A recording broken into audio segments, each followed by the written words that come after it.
Това се случи доста отдавна.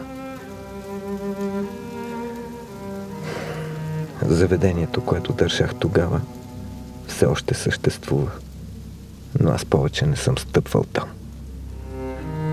В кошмарните ми сънища все още се явява онази бурна нощ и изгубилия се в нея мъж.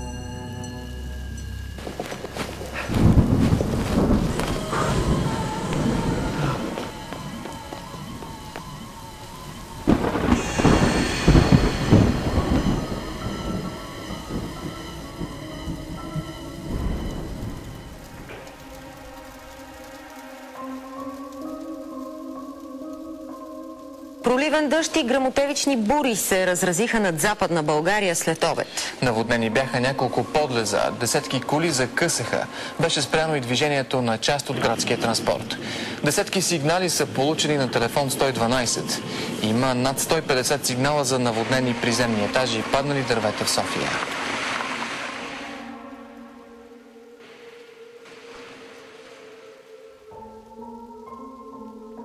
От гражданска защита съобщиха, че е усложнена обстановката и в Ихтиман, и Стара Загора. Добър ден. Да има наблизо сервис. В града на 20 км. А телефон имате, нали? Имам. Ама не работи. Тук що съобщиха, всички линии са прекъснати. Каква е тая пустиня тук? Пинете едно, ще ви сгрее. Благодаря.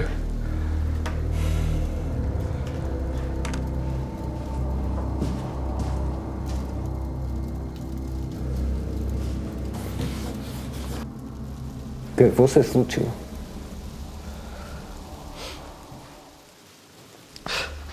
Ами пътувах през дефилето. И се набутах в някакво село. Изглежда в тъмното съм се объркал. Съм сбъркал пътя. Пътя беше ужасен. Счупих полоска. Колата остана там. Мъртвото село. Моля? Така му викаме. То си има и друго име. Преди време решиха да строят язовир. Изселиха цялото село. Не, че построиха нещо, но селото така си и остана. Не е трябвало да карате нататък. Този път не води до никъде. Има и такава табела. Сигурно вятъра е съборил. Нищо да е малкият дявол. Защо? Какво имате предвид? Нали сте тук? Това е най-важното. Жена ми и дъщеря ми останаха в колата. Какво? Аз ги оставих в колата на сухо и тръгнах да търся помощ. Защо? Защо? Какво има? Нещо заплашва ли и какво?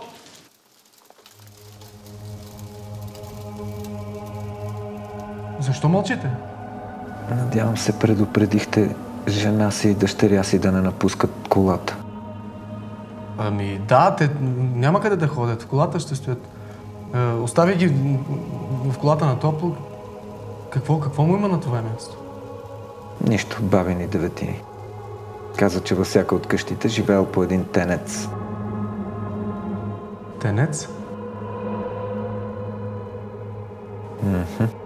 Това е нещо като мъртвец, който не се е преселил в отвъдното.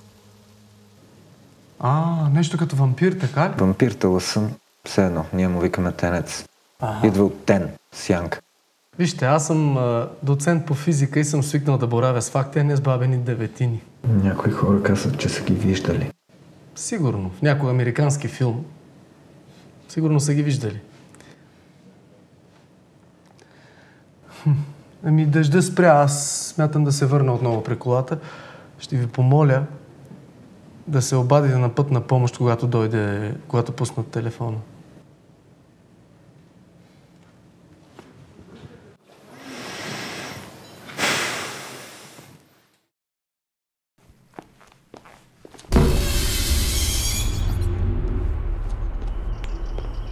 Почакайте!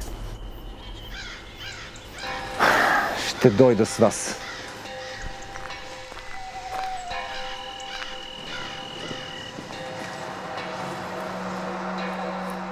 Наистина много ви благодаря. Личи се, че сте свестен човек. Лазар, Евгений. елата, ще минем по прекия път.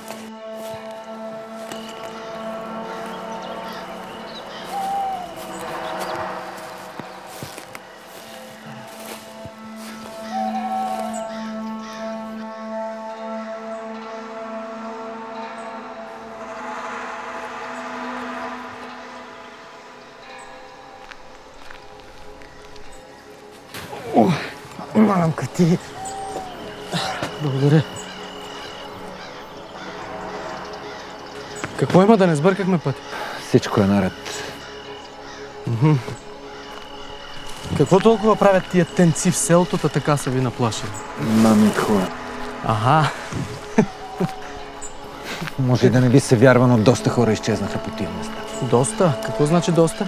Миналата година един стопаджия, а тази зима един турист. През пролетта намериха раницата му, човека нямаше и следа. Та те хора изчезват и в центъра на София. Дано семейството ви са останали в колата. Ако е така, всичко е наред, малко са излезли. Спокойно в колата са. Къде ще ходят?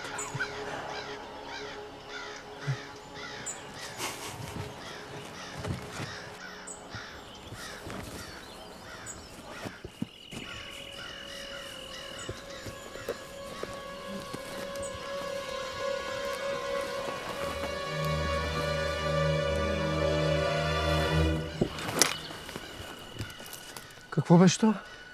Приличаше на човек. Ами, сигурно някоя сърна.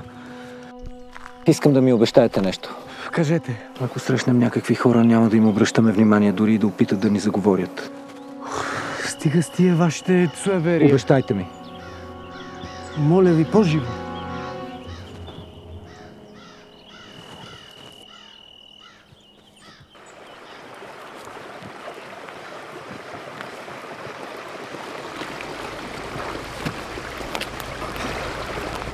Стигнахме. Катя! Жени!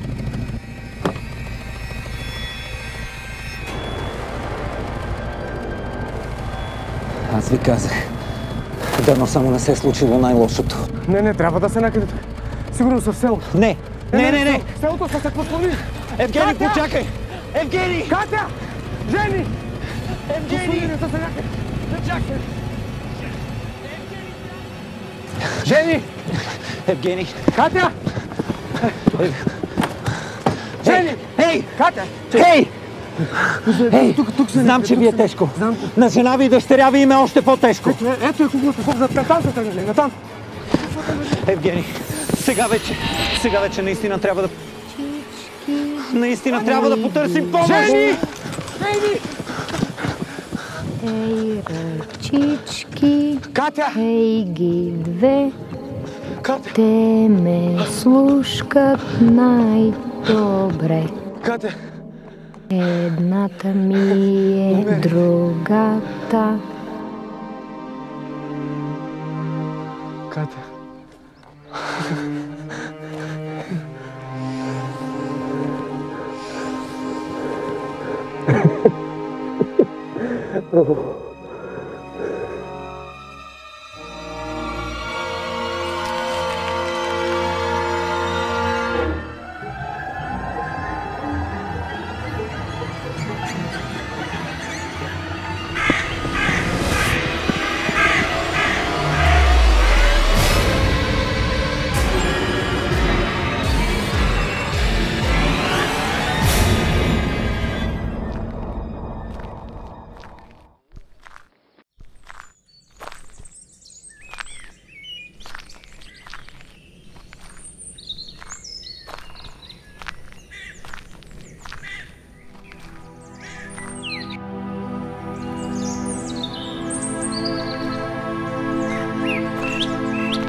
Извинете, господине, помогнете ми. Не мога да намеря мама. Тя изчезна, на мен ми е много студено. Добре. Ела.